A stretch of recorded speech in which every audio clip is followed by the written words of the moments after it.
There is a man in a chariot on a desert road south of Jerusalem. He is not lost. He is not fleeing. He controls the entire treasury of a queen. He has just traveled hundreds of miles to worship at the most sacred site he knew. And now, on the road home, with all that power and all that wealth surrounding him, he is bent over a scroll, working through one of the most theologically demanding passages in the entire biblical tradition. He is African. And what happens next on that road will send one of the most consequential messages in human history in a direction that most maps of the ancient world never show. That story is in your Bible right now. It has been there for 2,000 years. Tonight we are going to read it together. We are going to read several passages that most congregations move past too quickly. We are going to look at the original Hebrew where it matters. We are going to name real scholars and real sources. And we are going to ask questions the text itself invites us to ask. This is not a video that will tell you ancient prophecy has been perfectly fulfilled in the modern world. That claim would require certainty that honest interpretation does not allow. What this video will do is show you what the text actually says, what careful scholars have demonstrated, and why passages that speak powerfully to African identity and African dignity have received so much less attention than the passages around them. By the time we finish, you may notice parts of your Bible that many curricula pass over too quickly, and that is enough to change something. Let me tell you what happens in most black church services when the preacher opens Psalm 68. The congregation comes alive. God rises up and his enemies scatter. The mountains melt like wax. Chariots of fire fill the sky. The Lord ascends on high, leading a victory procession. It is the kind of psalm that makes people stand up without being told to. It speaks to survival, to vindication, to a God who shows up when powerful people say he will not. I have been in those services. I know what that energy feels like in a room. And I understand why preachers return to this psalm again and again. But something happens when the preacher reaches verse 31. Not always. Not in every church. But often enough to notice. And often enough to ask why. The sermon moves on. The service continues. And a verse that sits right in the middle of one of the most celebrated psalms in the entire tradition receives less time than almost anything around it. That verse reads, in the King James translation, princes shall come out of Egypt. Ethiopia shall soon stretch out her hands unto God. Sit with that. A psalm written roughly 3,000 years ago names Africa, not as background scenery, not as a footnote to someone else's story, as part of the central vision of what happens when God moves powerfully in the world. Two African nations, Egypt and Cush, which your English Bible renders as Ethiopia, are named in the climactic section of a psalm about divine power and the gathering of peoples. Now I want to be clear about something before we go any further. I am not going to tell you tonight that this verse was written as a direct and specific prophecy about Black Americans that is being perfectly fulfilled right now. Making that claim would go beyond what honest interpretation of the text supports. And it would actually do a disservice to a verse that is powerful enough on its own terms without being stretched beyond what it can bear. What I am going to show you is what the text says in the original Hebrew, what careful scholars across multiple traditions have observed about it, and why a verse this significant has received so little sustained attention in so many teaching traditions for so long. Because here is what cannot be argued with. This verse exists. It names Africa specifically. It places African nations at the center of a moment of divine movement. And for generations it has received far less pulpit time than almost any other verse in the same psalm. That gap deserves more than a passing glance. Let me give you the full context of where this verse lives in Psalm 68. The psalm is structured around a single overarching image: God moving through the world, gathering his people, defeating opposition, ascending to his dwelling place in power and dignity, Scholars place its composition in the early monarchy period of ancient Israel, approximately 1,000 years before the Common Era. 3,000 years ago, the psalm builds through extraordinary imagery. Verse 1, "Let God arise. Let his enemies be scattered." Verses 7 and 8 describe God leading his people through the wilderness, the ground shaking, the heavens pouring rain. Verse 17 names tens of thousands of chariots. Verse 18 describes God ascending on high, leading captives in a victory procession. And in verses 30 through 31, the vision expands outward to the nations. Verse 30 calls for the scattering of nations that delight in war. And immediately, verse 31 pivots. Egypt sends envoys. Cush reaches toward God. The nations that oppose are scattered. But these nations are not scattered. They are moving toward God. The psalmist names them specifically. Egypt, the most powerful civilization in the ancient world, and Cush, the great kingdom to its south, one of the most significant civilizations the ancient Israelites had ever encountered. Why these two nations? Why here? Why in this position in the psalm? The answer begins in the Hebrew text itself, where a single verse carries more history, more geography, and more theological weight than any English translation fully reveals. That is where we go next. And I promise you, the Hebrew is worth the time.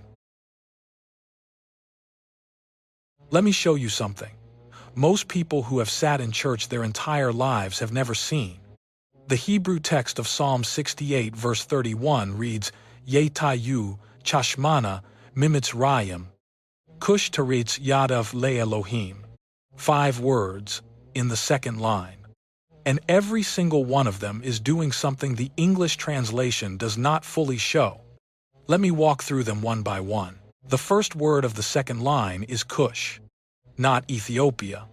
The Hebrew says Cush. This is a specific geographic and ethnic name for the people and civilization south of Egypt. The King James translators in 1611 made a consistent choice to render Cush as Ethiopia throughout the Old Testament.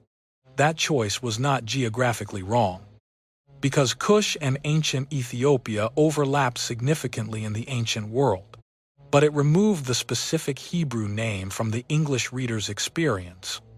When you read Ethiopia in your Bible, the Hebrew is saying something more precise. It is saying Cush. That name carries 3,000 years of history. We will spend an entire chapter on it. The second word is teretz.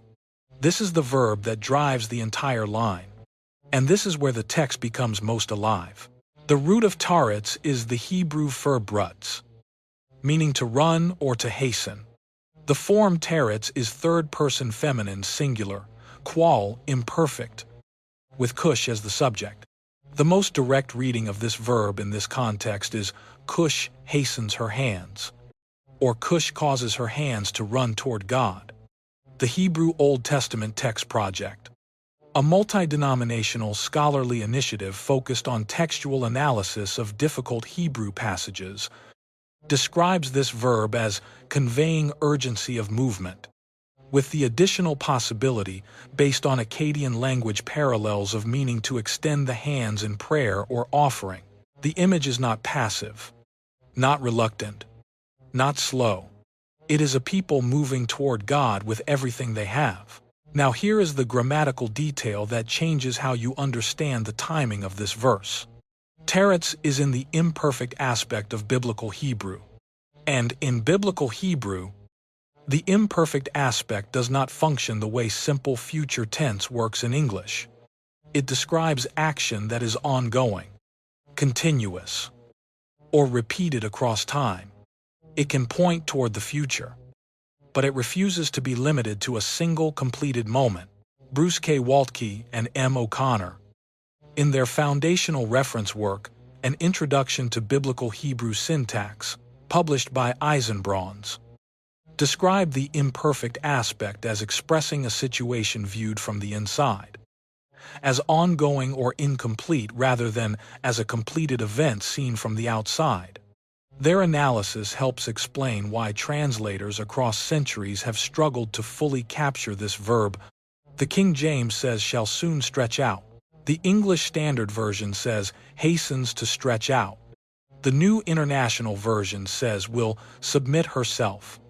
Each captures something real, but none of them communicates the continuous, ongoing quality that the Hebrew grammar allows and arguably supports. What the Hebrew is saying is something closer to this. Cush keeps hastening her hands toward God. Cush is in the ongoing act of running her hands toward the divine. The reaching has not stopped. It has not been completed. It is still in motion. One more word before we move on. Le Elohim, toward Elohim. The preposition le is directional. Toward. Unto, for the purpose of. The hands are not reaching into empty space.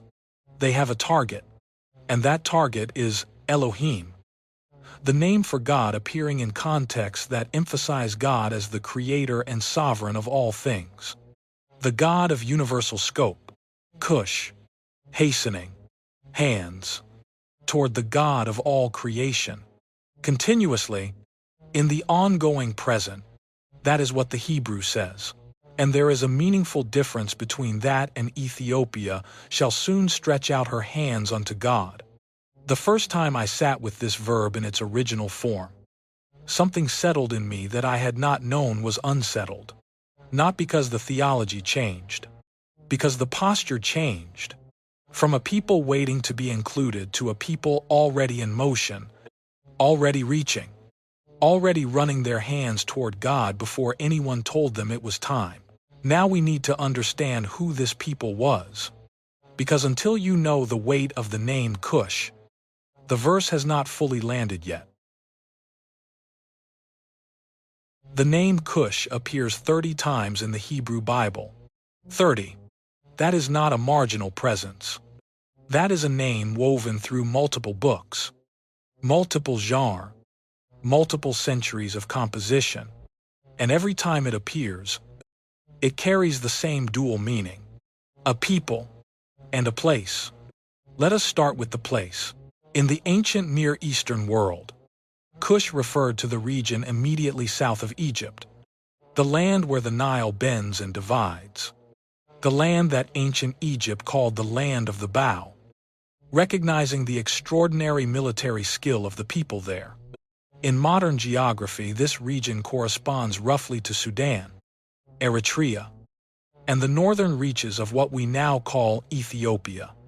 And the civilization that developed there was not minor, not peripheral, not a footnote to Egyptian history.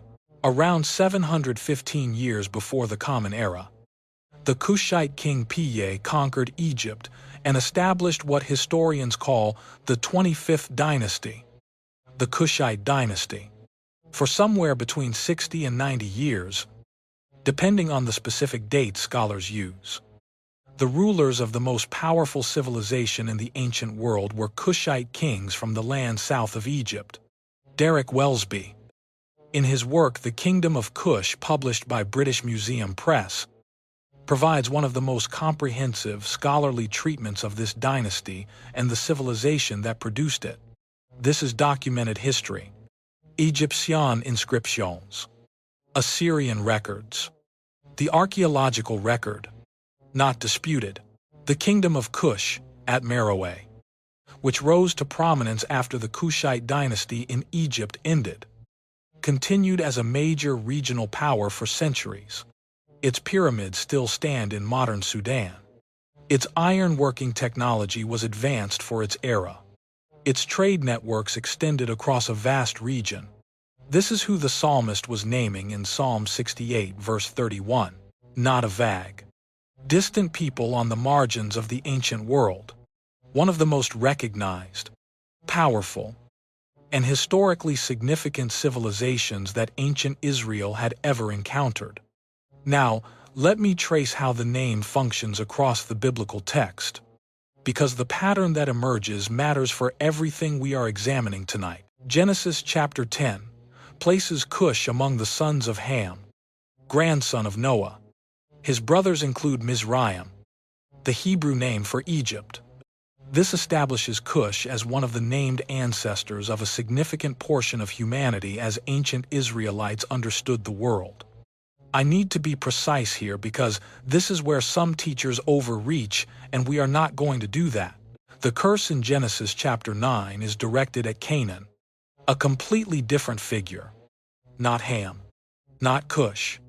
David Goldenberg, in his book The Curse of Ham, Race and Slavery in Early Judaism, Christianity, and Islam, published by Princeton University Press, demonstrates through exhaustive analysis that the racial application of that curse to African peoples was a later interpretive invention, produced centuries after the text was written, to serve purposes that had nothing to do with what the biblical writers intended.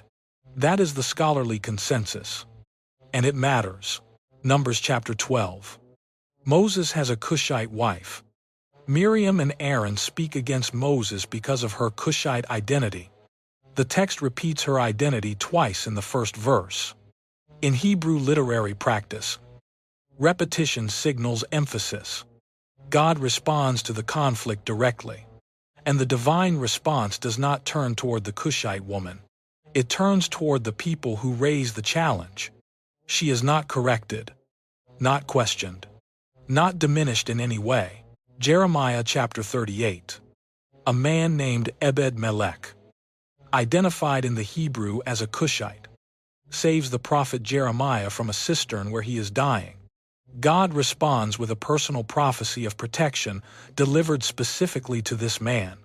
We will examine this story carefully later. Isaiah chapter 18. The whole chapter addresses the land beyond the rivers of Cush. The people described are called tall and smooth, feared near and far, mighty and conquering, not the language of marginalization, the language of power and recognition. Zephaniah chapter 3 verse 10. God says from beyond the rivers of Cush, my worshippers, the daughter of my dispersed ones, shall bring my offering. My worshippers, covenant language, not strangers, not conquered peoples, his own. Amos chapter 9 verse 7. God addresses Israel, are you not like the Cushites to me? Rodney Sadler, in his essay published in the volume African Americans and the Bible, edited by Vincent Wimbush, argues this verse declares meaningful standing before God, a statement about the scope of divine relationship that transcends political arrangements. The pattern across these texts is consistent. Cush is present, named, described with dignity, placed at decisive moments, associated with covenant relationship and worship, across multiple books, across multiple centuries of biblical composition. Now let me address the question of connection between ancient Cush and the modern African diaspora with the honesty it deserves. The transatlantic slave trade drew primarily from West and Central Africa. Those regions are geographically distinct from the ancient heartland of Cush in northeastern Africa. That is a historical fact, and flattening it would be dishonest. What can be said honestly is this. Cush was one of the most significant African civilizations in the world the biblical writers knew. Its presence in the text is consistent, dignified, and theologically meaningful. And for readers from the African diaspora engaging with this text, there is a serious and legitimate resonance between the biblical portrait of Cush and a heritage that has too often been described through other lenses entirely. Will Gaffney, a Hebrew Bible scholar whose work appears in peer-reviewed academic publications, describes what she calls diasporic reading as a legitimate way of engaging with the text. Reading that takes seriously the perspective of communities whose histories intersect with the biblical material in specific ways. This is not the same as claiming that every reference to Cush is a direct prophecy about a specific modern group. It is claiming that readers who bring African diasporic experience to this text have real grounds for substantive engagement with what the text says. That is the space we are operating in tonight. Honest, careful, grounded in what the text actually says. And within that space, something becomes visible in Psalm 68 verse 31 that most readings miss entirely. Egypt and Cush are both named in this verse, but they are not described as doing the same thing. That difference is where the deepest theological insight of this verse lives. Here is what most readings of Psalm 68 verse 31 miss entirely. Egypt and Cush are both in this verse, but they are not doing the same thing. Read it again slowly. Envoys will come out of Egypt. Cush will hasten her hands to God. Egypt sends representatives. Cush reaches toward God. Those are not the same thing. Egypt's action is political. It is the action nations perform when power shifts in the international order. Sending envoys, offering tribute, formally acknowledging a change in who holds authority. This is the language of courts and diplomacy. The horizontal movement of nations negotiating with nations. Cush's action is personal and worshipful. Cush does not send representatives to a political center. Cush hastens her own hands directly toward Elohim. The gesture is not diplomatic.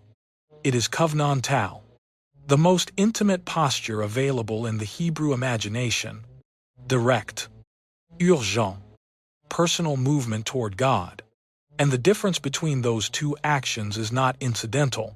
In Hebrew poetry, especially in the Psalms, the second line of a parallel couplet does not simply repeat the first. It deepens it, pivots from it, adds a dimension the first line alone cannot carry. Robert Alter, whose work, The Art of Biblical Poetry, published by Basic Books, is the standard reference for understanding how Hebrew poetry functions, describes this as intensification. The second line does not echo. It extends. In Psalm 68 verse 31, the second line describing Cush extends the vision into territory. The first line about Egypt does not reach. Egypt participates in the horizontal dimension of the moment, nations acknowledging shifts in the order of things. Cush participates in the vertical dimension, direct, personal, continuous movement toward the divine. Now add what we learned about the Hebrew grammar. Egypt's action, the sending of envoys, is a completed diplomatic gesture. It happens at a specific moment in the political order. Cush's action is in the imperfect aspect, ongoing, continuous, not limited to one historical moment. Cush keeps hastening her hands toward God. The reaching does not stop when the political moment passes. Think about what that means. Political arrangements change. Empires rise and fall. Diplomatic gestures are made and forgotten.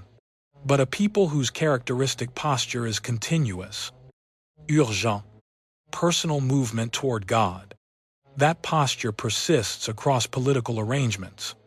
It persists across centuries. It persists across geography. Tremper Longman III, in his Psalms commentary published by InterVarsity Press, observes that the movement in verses 30 through 31 of Psalm 68 represents a transition from the language of divine judgment to the language of divine gathering. He notes that the inclusion of specific named nations gives the vision historical and ethnic concreteness, rather than leaving it as abstract spiritual imagery. That concreteness matters for us tonight. The psalmist is not speaking about nations in general. He is naming specific peoples with specific histories doing specific things. And the thing connected to Cush is not political calculation. It is something more personal, more urgent, more continuous. Now trace this same qualitative distinction through other texts. Isaiah, chapter 18, does not describe Cush as a nation that acknowledges political power. It describes a nation that brings gifts to Mount Zion, the dwelling place of God. The movement is vertical.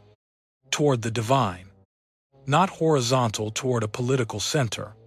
Zephaniah chapter 3 verse 10 describes the people from beyond the rivers of Cush as my worshippers, not my political allies, not my tribute payers, my worshippers.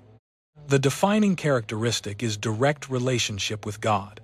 Amos chapter 9 verse 7 places the Cushite relationship with God alongside the Israelite relationship with God as a form of meaningful standing before the divine that transcends political arrangements. The pattern is consistent across 3 different prophetic books written across multiple centuries, and it is grounded in what the texts themselves say. Now, let me say something about what I have observed across 400 years of Black church history in America. Because the text raised this observation and one could argue it deserves to be named, the Black church in America has been doing something that arguably fits the description of Cush's action in this verse more than almost anything else I can point to in modern history. It has been reaching, not primarily through political channels, though it has used those too, through worship, through prayer, through direct, urgent, personal orientation toward God under conditions that offered very little material reason to keep reaching. In the enslaved communities that sang spirituals that were actually prayers when no other form of prayer was considered safe. In the churches that became the organizational and spiritual backbone of the civil rights movement. In the grandmothers who prayed through the night for children they could not protect with their own hands. Is this the fulfillment of Psalm 68 verse 31? I am not going to tell you that with certainty. What I will tell you is that the posture the text describes, continuous, urgent, personal, worshipful, reaching toward God before and independent of political arrangements, is a posture that this community has arguably embodied across 4 centuries in ways that are worth acknowledging when you read this verse carefully. That resonance is worth sitting with, and it connects to a broader pattern in the prophetic literature that runs across not just one verse, but 3 separate books written centuries apart. Let me show you something that only becomes visible when you place 3 passages of Scripture side by side. Psalm 68 verse 31. Isaiah chapter 60 verses 1 through 5. Isaiah chapter 18. 3 different books. 3 different authors. 3 different historical contexts separated by centuries of composition. And when you lay them next to each other and read them carefully, the same structure appears in all 3. The same geographic reference, the same directional movement, the same sequence of reaching and the flow that follows. Before we walk through these passages, let me be clear about something that intellectual honesty requires. Finding a consistent thematic pattern across multiple texts does not automatically prove that every element of that pattern was consciously designed by its authors to communicate a single unified message. Biblical scholars genuinely debate questions of intertextuality and intentional literary connection between different books. Those debates matter. What we can say honestly is that consistent patterns in the text are data. Patterns across multiple books, written across multiple centuries, deserve careful examination. With that frame clearly in place, let us look at what these 3 texts share. We have already examined Psalm 68 verse 31 in detail. Cush hastens her hands toward God. Direct, personal, continuous reaching toward the divine. Now move to Isaiah chapter 60. After extended chapters of prophetic warning and lament, the book of Isaiah turns in chapter 60 to a vision of restoration. And look at how that vision opens. Arise, shine, for your light has come, and the glory of the Lord rises upon you. This is not a call to someone passively waiting. It is a call to movement, to arising, to stepping into something that is already arriving. Verse 2c. Darkness covers the earth and thick darkness is over the peoples. But the Lord rises upon you and his glory appears over you. Verse 3. Nations will come to your light, and kings to the brightness of your dawn. Verse 4. Lift up your eyes and look about you. All assemble and come to you. Your sons come from afar, and your daughters are carried on the hip. Verse 5. Then you will look and be radiant. Your heart will throb and swell with joy. The wealth on the seas will be brought to you. To you the riches of the nations will come. Look at the sequence. A people is called to arise, to orient themselves toward the light that is coming. Nations then come to that orientation. Scattered sons and daughters return. And as part of that movement, something of significance flows toward them. The arising and the orientation come first. The flow follows. John N. Oswalt, in his commentary on Isaiah, published by Eerdmans, observes that the geographic scope of Isaiah 60 envisions a gathering from all directions with particular attention to the south and east, the directions from which African and Arabian nations would approach. He notes that the vision is deliberately universal in scope, while remaining specific about the peoples and directions involved. Now move to Isaiah, chapter 18. The most extended direct prophetic text about Cush in the entire Hebrew Bible. The chapter opens, land of whirring wings that is beyond the rivers of Cush. This is the same geographic phrase that appears in Zephaniah chapter 3 verse 10. The land beyond the rivers of Cush. The interior of the African continent as ancient Israel understood its geography. Verse 2 describes the people there. A nation tall and smooth, feared near and far, mighty and conquering. A people whose land the rivers divide. Stop there for a moment. Feared near and far, mighty and conquering. This is not the language a text uses to describe a people on the margins. This is language of power and recognition. The prophet is describing a nation that commands the attention of the ancient world. And then, verse 7 concludes the chapter.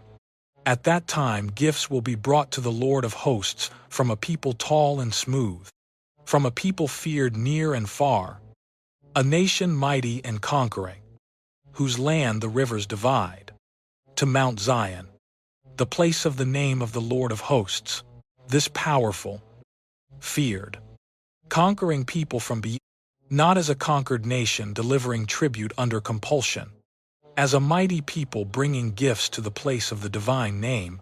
I remember the first time I read all three of these passages together in a single sitting.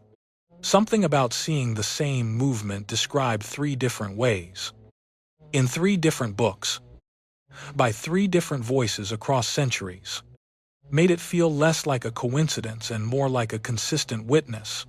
I am not claiming that is proof of anything. I am saying it is the kind of thing that stays with you when you read carefully. Now here is the triangle when you place all three texts together. In all three passages, a people associated with the geographic region of Cush is described in a posture of movement toward God or toward Zion. In all three passages, something significant, hands hastening, wealth flowing, gifts being brought, is described as part of that movement. And in all three passages, the posture of reaching or arising precedes and accompanies the receiving, Cush, Zion, and the flow that moves between them. That triangle appears in three separate books written across multiple centuries of biblical composition. Now, let me be honest about one specific linguistic claim, because getting this right matters more than making a stronger argument. Some teachers who discuss this connection point to a shared Hebrew verbal root between the reaching in Psalm 68 and the flowing in Isaiah 60, claiming this proves intentional literary design. I examined this carefully. The honest answer from the scholarly literature, including the Brown Driver Briggs Hebrew and English lexicon of the Old Testament, is that these verbs do not share the same root family in a way that supports a strong etymological connection claim. The pattern is in the themes and the structure, not in a verbal etymology that cannot be fully demonstrated. And a consistent thematic pattern across 3 books written centuries apart is significant enough on its own. It does not need to be overstated. Every time I read these 3 passages side by side, I think about how long they have been sitting in the same Bible, waiting to be read together. Not hidden, not lost. Present, waiting for someone to slow down enough to look. And there is a chapter of history that explains why some of the texts most relevant to this pattern have been preserved more consistently by one tradition than by others. An African tradition that has been reading its canon without interruption for 1600 years. Picture a monk in a stone scriptorium in the highlands of Ethiopia. Sometime in the 5th century of the Common Era, he is copying a manuscript by hand. The text he is copying is the Book of Enoch. He does not know that 15 centuries later, fragments of this same text will be found in desert caves near the Dead Sea, and scholars from around the world will confirm that what he is preserving is genuinely ancient. He is copying it because his church has always read it, because his teachers learned it from their teachers, because this is what the tradition does. It preserves. That image matters for what we are about to discuss. Here is something that surprises most people who grew up in American Protestant churches. The Bible you hold in your hands is not the only version of the Christian Bible that exists. And the differences between versions are not minor matters of translation style. They are differences in which books are included at all. The Catholic Bible contains 73 books. The Protestant Bible contains 66. The Eastern Orthodox Bible contains additional texts beyond the Catholic collection, and the Ethiopian Orthodox Tewahedo Bible contains 81 books. 81. That means one of the oldest Christian churches in the world has been reading 15 books that do not appear in the Protestant Bible. Not lost books. Not recently discovered texts. Books that have been continuously read, copied, preserved, and taught in Ethiopian Christian communities for over 1600 years. How did this happen? The honest historical answer is not dramatic. It does not require a conspiracy to explain. The process by which Christian communities defined their scriptural collections was not a single event with a single decision handed down from above. It was a gradual process that unfolded across several centuries through theological debate, local church practice, and eventually formal council decisions. Different communities in different geographic locations made different choices. The Council of Laodicea in 363 of the Common Era produced one of the earliest lists of books considered appropriate for reading in Christian worship. The Council of Carthage in 397 produced another list that became influential in the Western Church. These councils were making decisions based on their theological criteria, the books available to them in their linguistic context, and the authorities that carried weight in their specific geographic setting. The Ethiopian Church was not part of these Western councils in any meaningful way. It had its own theological tradition, its own liturgical practice, and its own established relationship to the texts it considered authoritative. When Western councils settled on their canonical lists, the Ethiopian Church continued reading books those councils had set aside. This was not the Ethiopian Church adding to an established canon. This was the Ethiopian Church maintaining its own reading tradition, while Western Christianity moved in a different direction. That distinction matters. The question of which tradition preserved more and which tradition narrowed depends on where you set your starting point. Scholars genuinely debate that question. Now let me tell you about 2 specific texts the Ethiopian Church preserved, because these texts have been externally verified in ways that carry real evidentiary weight. The first is the Book of Enoch, known in the Ethiopian tradition as Hinnoch. In 1947, the Dead Sea Scrolls were discovered at Qumran. Among those scrolls were Aramaic fragments of the Book of Enoch, dated by scholars to the 2nd century before the Common Era. That means this text was being read by Jewish communities more than a century before the birth of Jesus. Florentino Garcia Martinez. In his scholarly work on the Dead Sea Scroll text published by Brill, documents these fragments in detail. When scholars compared those Aramaic fragments to the Ge'ez text that the Ethiopian church had been preserving for 1600 years, the texts matched with a high degree of correspondence. The Ethiopian church called it Scripture. The New Testament book of Jude quoted from it, and the Dead Sea Scrolls confirmed it was ancient. Ancient does not automatically mean canonical for every tradition, and that is a legitimate theological distinction that different communities have the right to make. But ancient does mean the text deserves serious historical attention, and the Ethiopian church was preserving a text of genuine antiquity while Western councils were setting it aside. I remember the first time I understood the full weight of that. A church on African soil, reading a text for 1600 years, and external manuscript evidence eventually confirming what they had always maintained. That is not a small thing. The second text is the Book of Jubilees.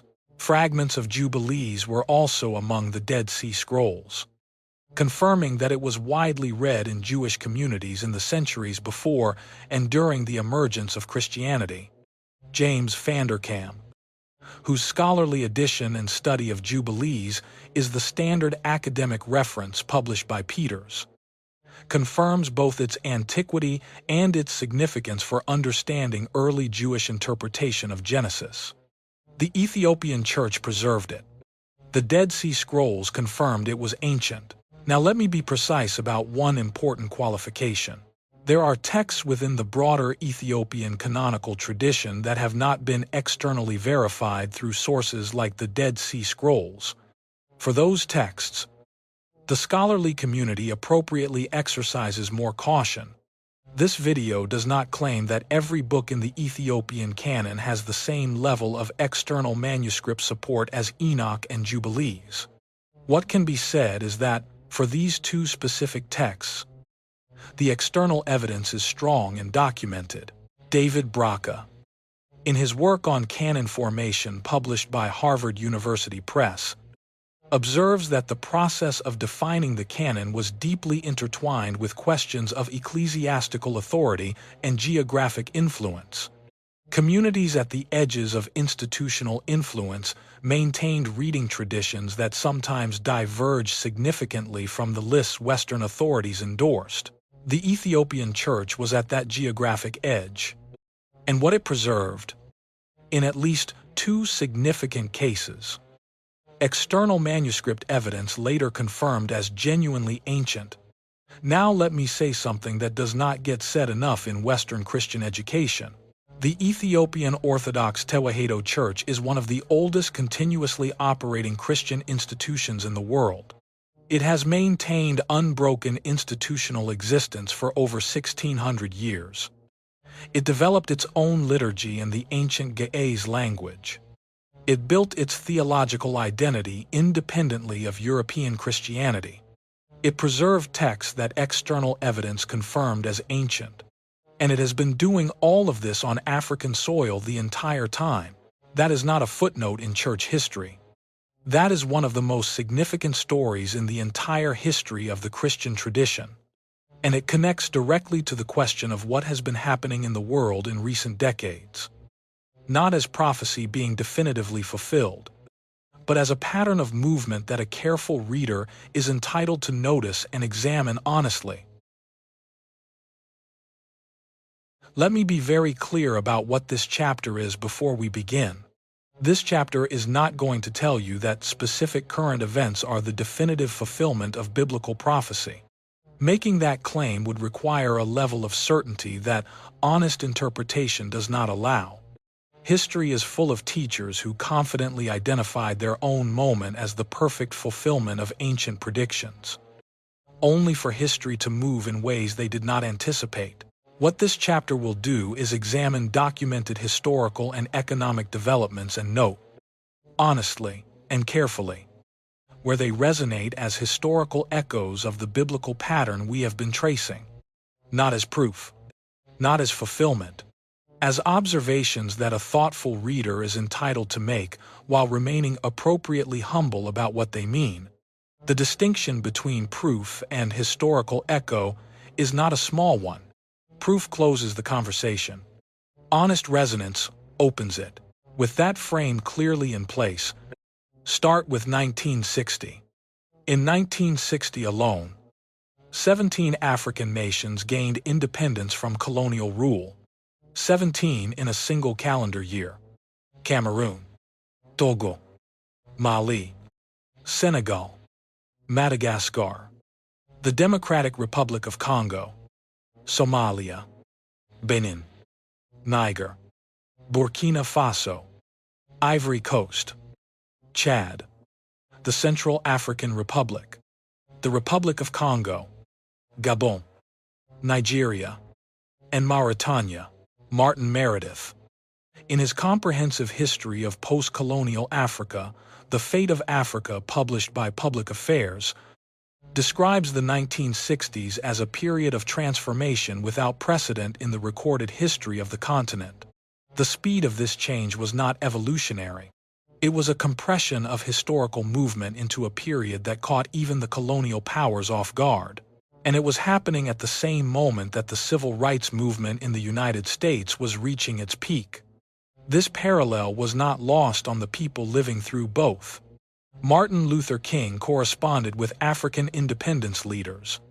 The connections were explicit and documented.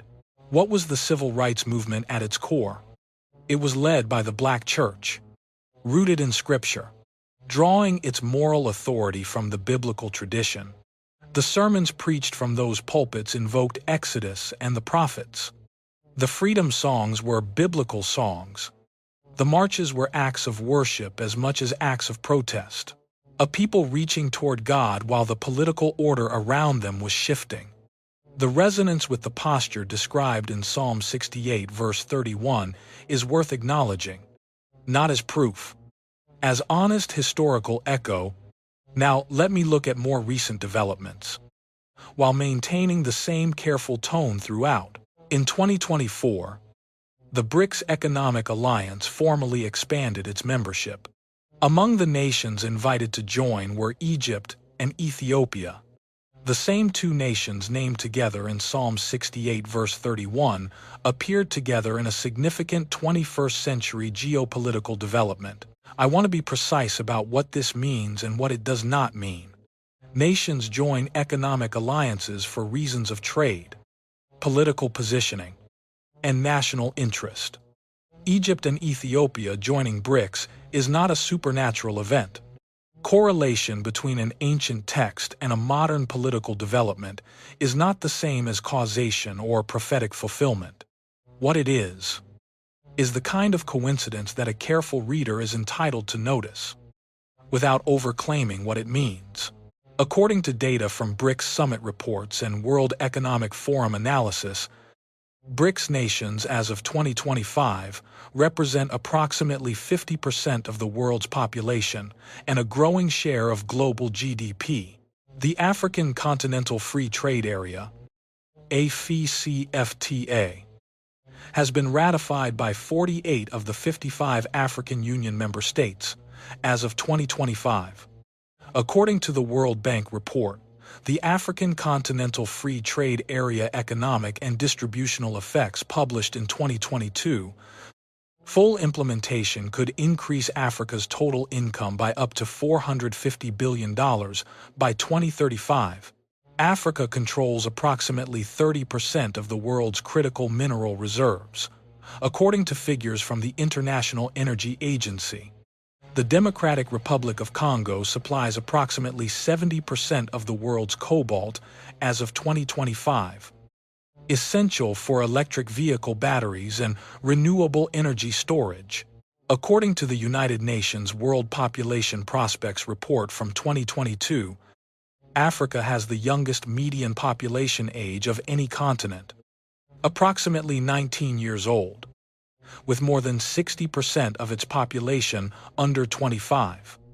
These are documented facts. Every number comes from a named source you can verify. Now step back from the data for a moment. Because behind all these numbers are human beings. Entrepreneurs in Lagos building companies. Engineers in Nairobi designing infrastructure. Young people in Accra and Addis Ababa and Kinshasa stepping into a world that looks different from anything their grandparents could have imagined. The numbers describe a direction of movement. The human reality behind the numbers is what gives that movement its weight. What does all of this mean in relation to the biblical pattern we have been examining? The biblical texts we examine describe a people associated with the region of Cush moving in the ongoing imperfect tense, in a posture of reaching toward God and toward dignity.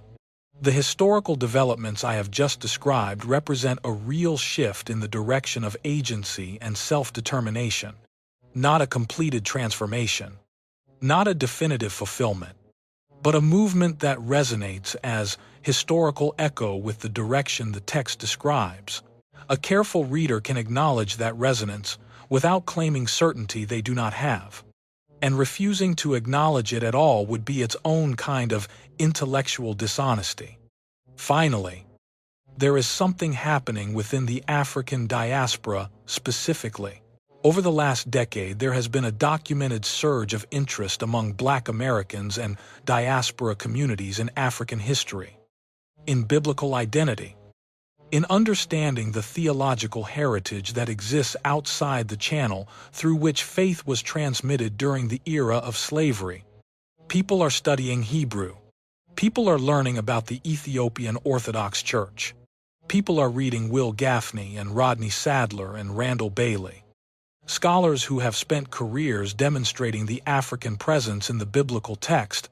This is not organized by a central authority. It is happening simultaneously in Chicago and Lagos and London and Port-au-Prince. It is the kind of organic awakening that tends to happen when people who have been hungry for something finally have access to it. Is this the continuous reaching of the Hebrew imperfect? The Cush that keeps hastening her hands toward God across generations?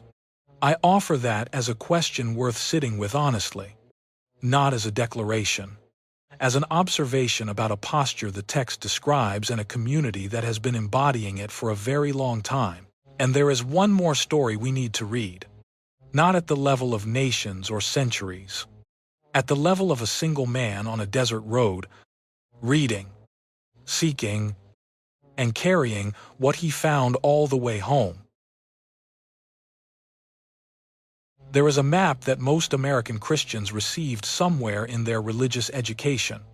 The spread of the gospel in the book of Acts, traced in colored lines across the ancient Mediterranean. Jerusalem to Antioch, Antioch to Cyprus, Cyprus to Greece, Greece to Rome, west, always west. The story of how the message of Jesus moved from Jerusalem and spread outward until it reached the center of the Roman Empire.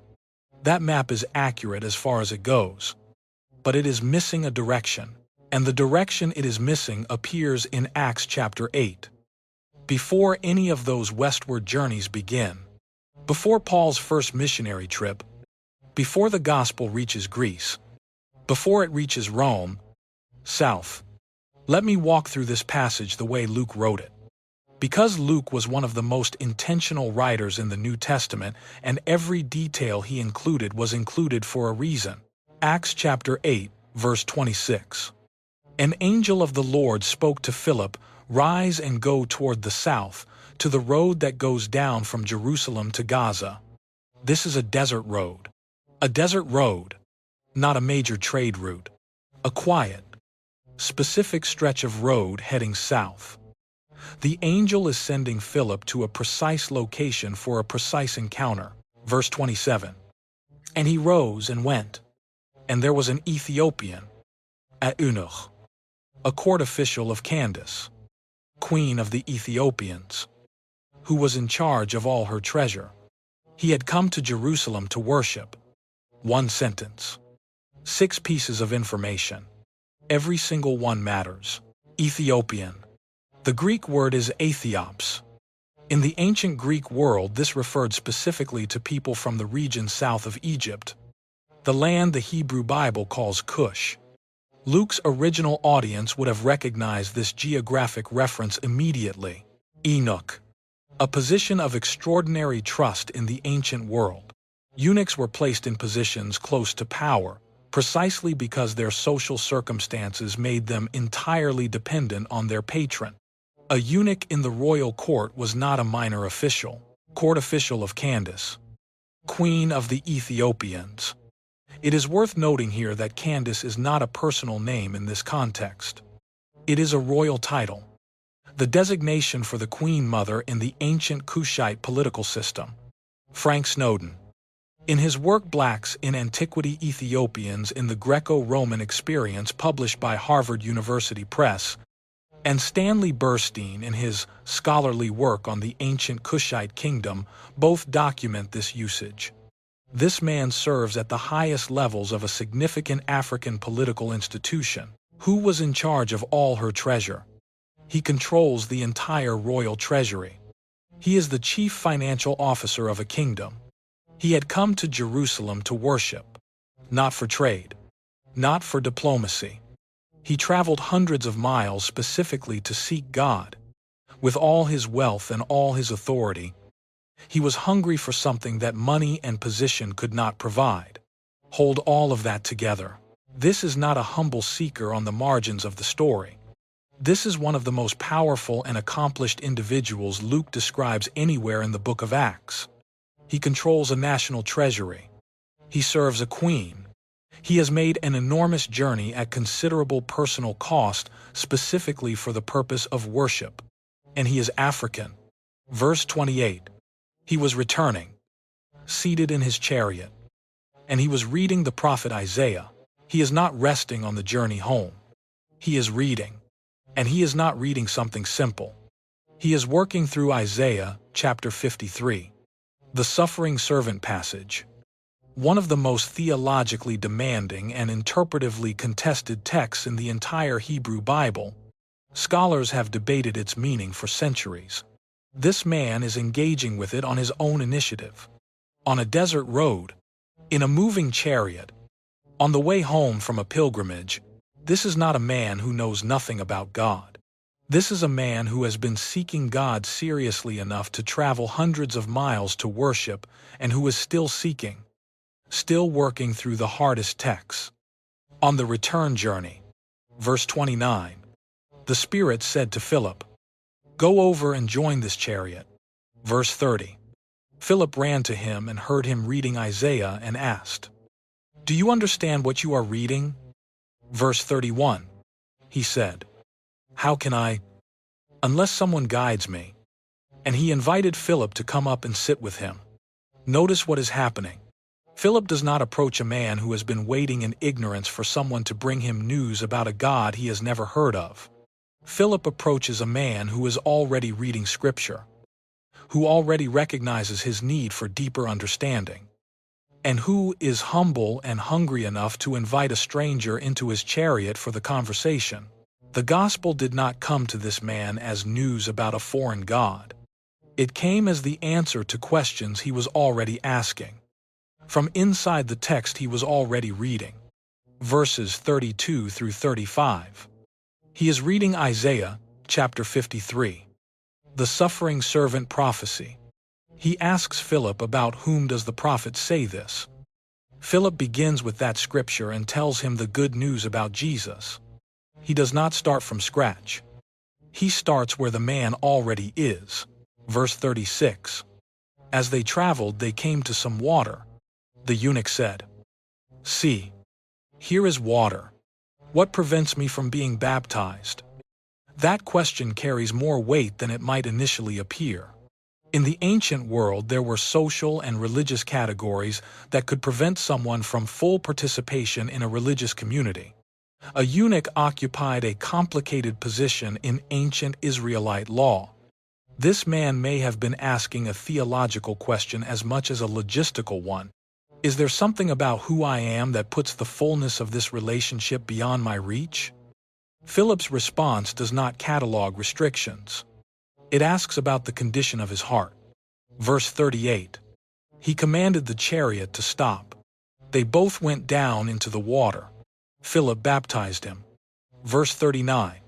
When they came up out of the water, the Spirit of the Lord carried Philip away, and the eunuch saw him no more, and went on his way rejoicing. He went on his way rejoicing, back to the chariot, back to the road, back to the kingdom of Candace, back to the treasury he administered, back to Africa, carrying what he had received. Now, let me address the scholarly question honestly. Was this man the first Gentile convert in Acts? The traditional position in much of Western Christianity assigns that designation to Cornelius in Acts chapter 10. That position is defensible and has a long history. Acts chapter 10 is given significantly more narrative space, and Acts chapter 11 frames the Cornelius story as a breakthrough moment that the Jerusalem community had to process and discuss. At the same time, the Ethiopian official appears 2 chapters earlier. He is clearly a non-Jewish recipient of the gospel. The most accurate description is that he is among the earliest named non-Jewish recipients of the gospel recorded in Acts. His story comes first in the narrative sequence. What is not in dispute is that Luke chose to tell this story with extraordinary precision. The man's nationality, his political role, his religious practice, his specific reading material, his question, his response, his emotional state as he departed. Luke does not include details carelessly, and one of the things Luke makes sure you know is the direction the man traveled when he left. South. Back to Africa. The gospel moved south in Acts chapter 8. It moved toward the continent whose people the biblical prophets had described reaching toward God, carried not by a reluctant convert but by a man who went on his way rejoicing, heading home to one of the most powerful political institutions in the African world of his time. The Ethiopian Orthodox Tewahedo Church is one of the oldest continuously operating Christian institutions in the world. Tracing its origins to this encounter and the subsequent evangelization of the region, it has maintained unbroken institutional existence for over 1,600 years. It developed its own liturgy in the ancient Ge'ez language. It preserved texts that the Dead Sea Scrolls later confirmed as genuinely ancient. It built its theological identity independently of European Christianity. That is not a footnote. That is a 1,600-year-old institution on African soil, carrying a tradition that predates most of the denominations that most American Christians belong to today. The map most of us received was not wrong, but it was incomplete, and the direction it left out is the one that appears first in the narrative. On a desert road south of Jerusalem, in the story of a man who was already seeking before anyone came to find him. Everything we have examined in this video points toward a single question, not what is going to happen someday. Who are you right now?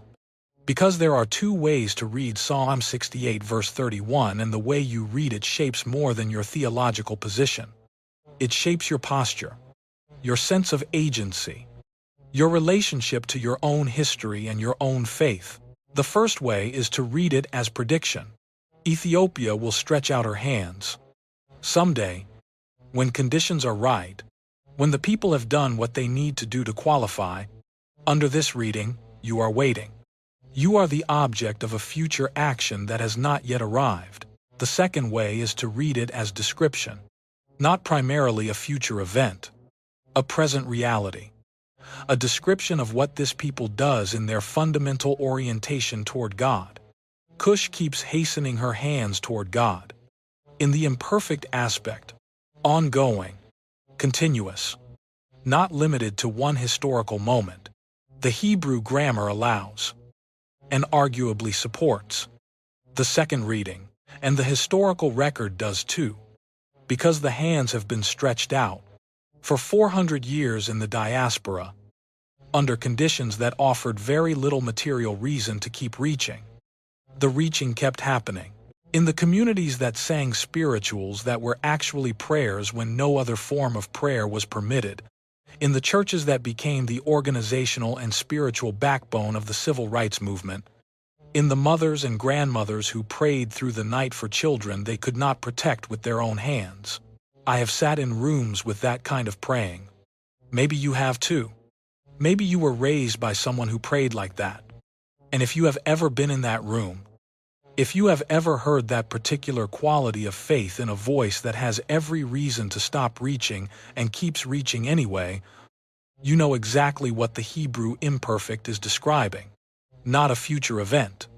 A posture that has already been happening for a very long time. Without stopping, the verse may not be telling you what you need to become. It may be describing what you have always been. Now, I want to be precise because this is where overclaiming would undermine everything we have carefully built together tonight. I am not saying that every person of African descent is automatically included in a specific ancient prophecy by virtue of ancestry alone. Ancestry does not determine covenant relationship. Faith does. And the text is not making a claim about genetic inheritance. It is describing a pattern of orientation, a posture toward God, that is portrayed across multiple texts as characteristic of the people associated with this geographic region. What I am saying is this. For African American readers and diaspora communities who have been told, implicitly or explicitly, that their heritage is somehow outside the main story of the biblical tradition, the texts we have examined tonight offer a sustained counter-testimony, not peripheral, central, from multiple books, across multiple centuries, naming Africa specifically, describing African figures at decisive moments, with full dignity, with full agency. When you read Numbers chapter 12 and see a Cushite woman at the center of one of the most significant leadership conflicts in the Exodus narrative, and God's response turns toward the people who challenged her rather than toward her. When you read Jeremiah chapter 38 and encounter a Cushite man who acts with more courage than anyone with more institutional authority around him, and receives a personal word of divine protection in response. When you read Acts chapter 8 and understand the full portrait of who that man was before Philip ever appeared on that road, his power, his seeking, his question, his joy as he headed home, something shifts. Not in the theology. The theology has been there the whole time. In the reader. In how you hold the tradition you inherited. In whether you see yourself inside the story or looking at it from outside. Corey Edwards. In her book The Elusive Dream, published by Oxford University Press, documents the measurable spiritual and psychological effects of receiving a religious tradition that consistently centers European figures and frameworks. The absence of representation in the stories told about God does not leave people untouched.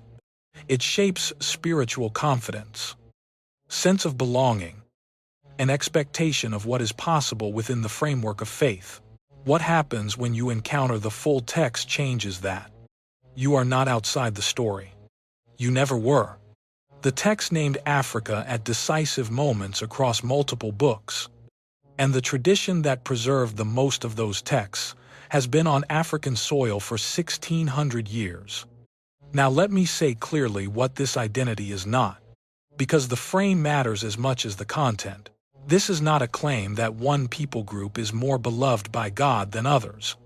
The biblical tradition does not support that reading, and we would not offer it even if it did. Every nation, every tribe, every tongue appears in the biblical vision of restoration.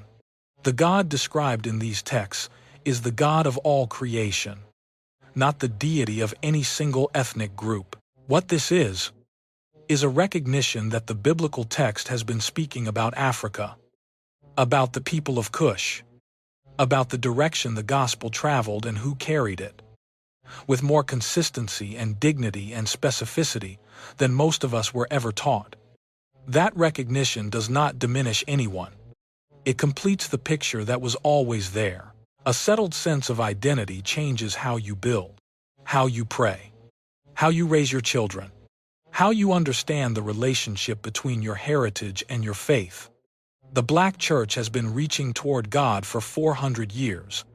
not as aspiration towards something it might someday become, as a description of what it has always been doing, and that is worth knowing. Clearly, with the text open in front of you. We started this video with a man on a desert road, powerful, seeking, already in the text before anyone came to find him. And when he understood what he had been reading, when the thing he had been reaching for finally became clear, he did not sit in the chariot and think about it. He went on his way, rejoicing. That is the image I want you to carry out of this video. Not a checklist. Not a study plan. One image. A man who encountered something true and moved. But before you move, let me give you 3 specific places to start. Go to Numbers chapter 12 this week. Read the whole chapter slowly. Notice that the Cushite woman's identity is repeated twice in the first verse. In Hebrew, repetition signals emphasis. Notice who God addresses in response to the conflict, and who God does not address. Ask what the text is telling you about how the God of the biblical story responded when someone's identity became the target of a challenge. Then go to Jeremiah chapter 38 and read through the end of chapter 39. Follow Ebed-Melech through the complete story. Notice what he does before he lowers the ropes. He sends someone to get old rags and worn-out clothes to put under Jeremiah's arms so the ropes will not cut into the skin. He thought about whether the ropes would hurt. That detail is in the text. It has been there for 2,600 years. And then read the personal prophecy in chapter 39 and ask yourself what it means that one of the very few individuals in a 52-chapter book to receive a direct personal word of divine protection is a Cushite man who acted alone when everyone with more authority chose silence. Then open Acts chapter 8 at verse 26 and read to the end of the chapter. Read every detail Luke includes.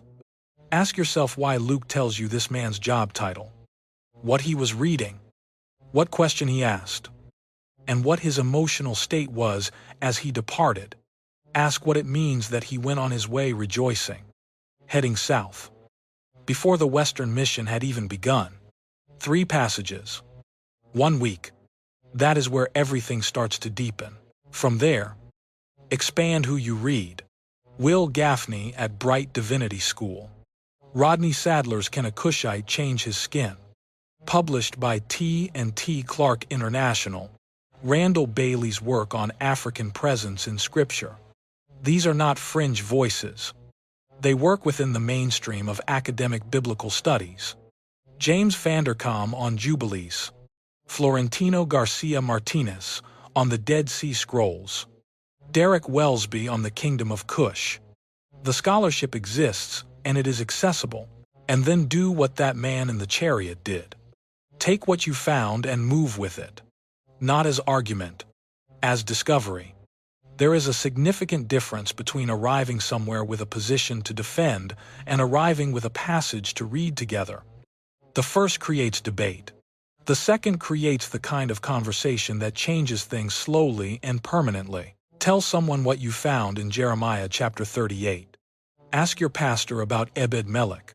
Ask about the Ethiopian official in Acts chapter 8 and why Luke chose every detail he included.